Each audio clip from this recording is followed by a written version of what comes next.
I'm 9 First Warning meteorologist Cameron Harden in Aurora, Indiana. If you're not quite familiar with what that is, it's about 5 miles past Lawrenceburg on State Road 50, 10 minutes from Perfect North. And the flooding here is particularly bad for a few reasons. One, they're on the outer bend of the Ohio River, on the outside of a bend that goes around, and they have a creek called Hogan Creek that goes right through the town, almost encompasses the entire thing. And because of that, we're seeing a lot of issues. This is at the highest point. The Ohio River has now crested at this point. Water levels still very high.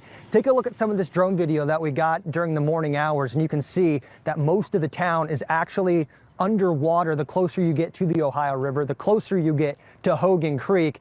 And this is something that's caused a lot of issues. You can see the grain factory in a few of these shots. It is completely covered right now, at least all the way up to portions of that factory as they are taking in some decent amounts of water.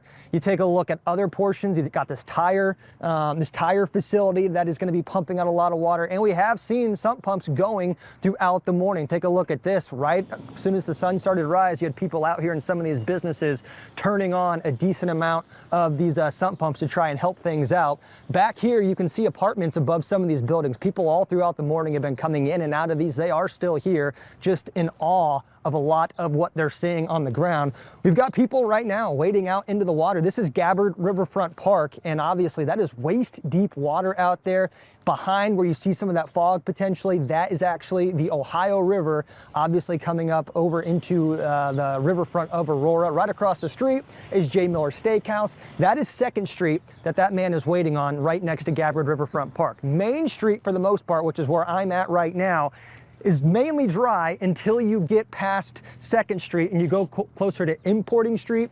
Importing Street, where George Street bridges, that is completely overtaken by water. You've got the brewery right there as well. That has taken on a little bit of water. Now, one thing that I have had people ask me throughout the morning, they've reached out and said, Cameron, how is 3rd and Main? That is a very popular restaurant, and it does look okay. We drove past just a little bit ago.